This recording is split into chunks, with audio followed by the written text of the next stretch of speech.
Hi, my name is Shiva Subramanian and I head Connect Ventures. We are deeply into health and having fun with health and gamifying life. And today I have Kumar Shankaran of Leucine Bio. He's also known as Biome Shankar. Kumar, tell them a few words about yourself. Hi, I'm Kumar Shankaran. I'm the CEO of Lucent Bio. We are South Asia's first microbiome company. And like Shiva said, we're having fun with the microbiome and impacting everyone's life.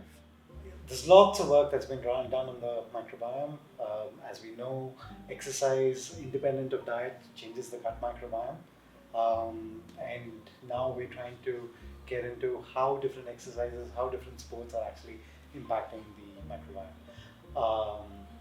What actually brought about these studies was a landmark study that was done about a couple of years ago where long distance runners gut microbiome was checked and they found a specific bacteria called as Vionella atypica, which was shown to be the reason why they could run a little longer than the others. And guess which sample has, all the samples that we have, guess which one has Vionella atypica? Yours.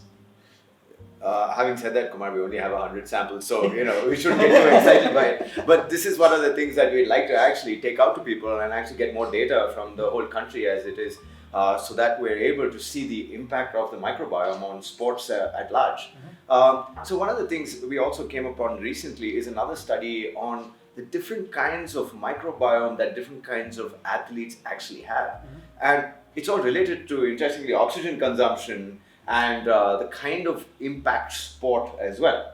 What then becomes interesting is that we will now need to look at the foods that athletes from different disciplines have, not only to feed their macro and micronutrition, but also to feed the gut bacteria.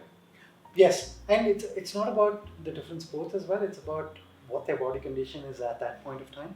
I think it has to be one is getting personalized to the type of sports, but it's also being personalized to the condition at that point of time. And I think looking at the microbiome and designing food around it is very, very critical for performance.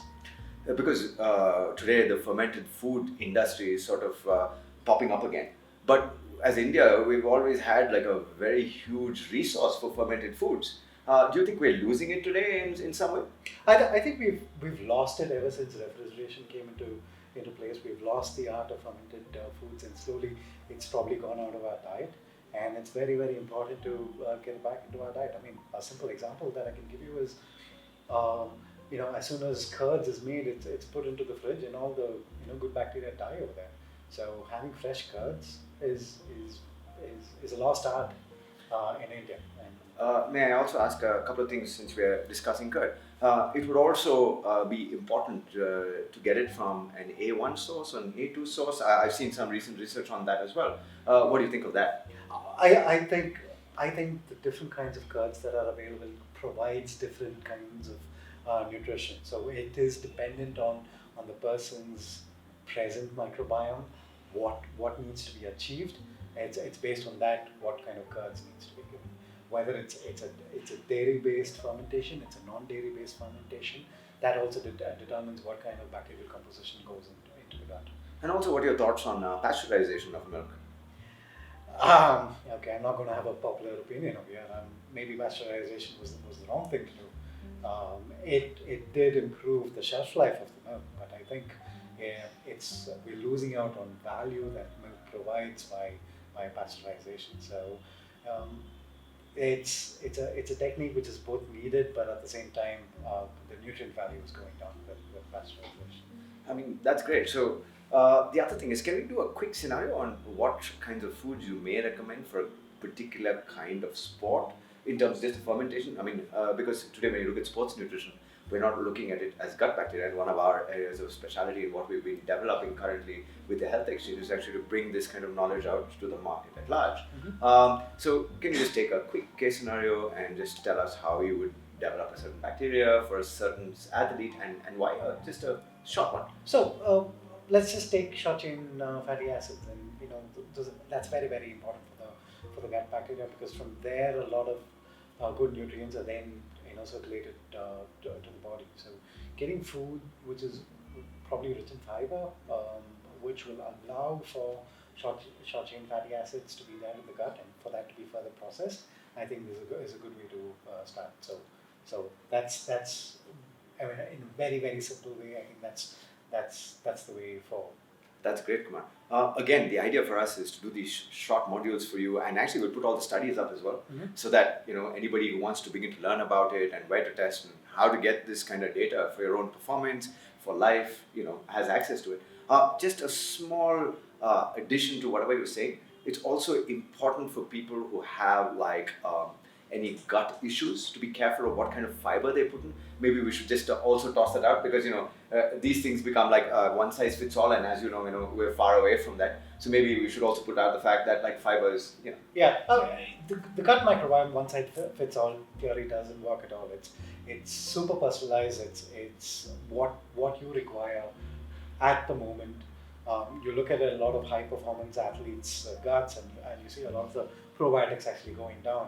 So, I mean, you would imagine there the high-performing athletes are probably the most healthy person, but you look at the gut microbiome and you see the diversity is less, the probiotics are less, so they need to be fed in a certain way. A person with gut issues need to be getting the right kind of nutrition. So it totally depends on what the microbiome is at the moment, and based on that, what needs to be changed comes from the food. Excellent. And one last point on the immunity. Would the reason that an athlete who's overusing his body, the biotics, especially the biome in his gut, is depleted because of the stress that he's actually putting on his body, which means his immune response to that stress is at large created by the gut bacteria. I think 80% of your immunity actually lies in your gut. Would that be one of the reasons? And that would be why we need to pay attention to this dynamic. Yes, it is. I mean, it's one of the major reasons. I think when an athlete is putting his body through so much of training, there's a lot of inflammation that is happening, which is depleting the gut bacteria even more, and which is why the microbiome is such a crucial thing to get the body back into a good state and optimize performance based on that. So immunity in general, the gut bacteria plays a huge role. And immunity in terms of respiratory diseases, the gut bacteria plays a humongous role in that. So it is very, very important for the microbiome to be in a eubiosis state. Thank you, Kumar. So that's our bite-sized bug speak, and I think we're going to do a lot more of these. We'll add all the links in so everybody has information and knowledge about it. Thank you very much. Thank you, Shiva.